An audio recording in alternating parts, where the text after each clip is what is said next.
ainsi que l'ajout de l'acétylcystéine, c'est compliqué à dire, N-acétylcystéine, si on le combine au mycélium, eh bien, ça va générer la croissance du mycélium, la stabilité des nanocristaux et la création de nouveaux matériaux hybrides. Donc, c'est pas bon du tout. Donc, petit 1, effet sur la croissance et l'organisation du mycélium. Source de soufre et de cystéine. Ça, c'est la réponse qu'a donnée le chat GPT, d'accord? Alors, je vais dire le NAC, d'accord? Je vais dire un NAC, voilà, comme ça, directement, c'est plus facile.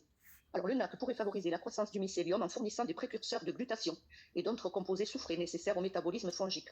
Stimulation des défenses antioxydantes, elle pourrait protéger le mycélium contre le stress oxydatif, facilitant son développement dans des conditions difficiles. Par exemple, en présence de nanocristaux métalliques potentiellement toxiques. Influence sur la structuration du réseau mycélien. Il est possible, il est dit, que le NAC modifie l'auto-assemblage du mycélium en agissant sur les protéines et les polysaccharides impliqués dans la formation des filaments. Donc ça fait croître le filament. Le filament, il va croître davantage. Et l'auto-assemblage du mycélium. Deuxième point, effet sur les matériaux ultra-nanocristallins. Stabilisation des nanocristaux. La NAC peut interagir avec certains nanomatériaux, notamment ceux à base de métaux, en formant une couche protectrice qui empêche leur agrégation. Deuxième petit point, modulation des propriétés électroniques et catalytiques.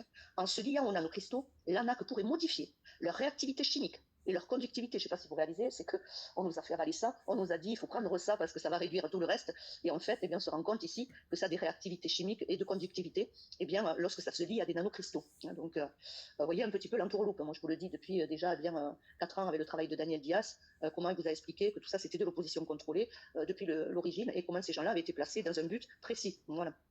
Ensuite, je continue ce qui est dit par chat GPT. Formation de nouveaux matériaux biohybrides. La NAC, en facilitant certaines interactions chimiques, pourrait aider à créer des matériaux composites intégrant le mycélium et des nanocristaux. Tout est dit, hein. Formation de nouveaux matériaux biohybrides.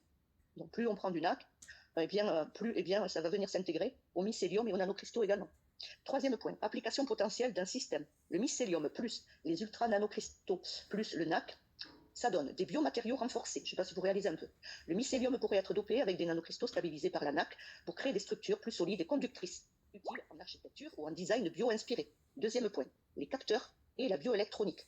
Si des nanocristaux semi-conducteurs sont intégrés au mycélium avec de la NAC, on pourrait créer des capteurs biologiques sensibles aux signaux chimiques ou électriques. Je vous dis, on est mal barré. On en a pris tous, on l'a acheté à l'époque. On est mal barré comme quoi, je pense qu'il faut revenir à tout ce qui est naturel, mais au plus vite. Donc, troisième point, catalyse bio-inspirée et dépollution. Le mycélium est déjà utilisé pour la biorémédiation, dégradation des polluants. L'ajout de nanocristaux métalliques stabilisés par la NAC pourrait améliorer cette capacité en facilitant des réactions de dégradation chimique avancées. Conclusion. L'ajout du NAC dans un mélange de mycélium plus des ultra-nanocristallins pourrait jouer un rôle de régulateur biologique et chimique, influençant à la fois la croissance du mycélium, la stabilité des nanomatériaux et l'assemblage du matériau final.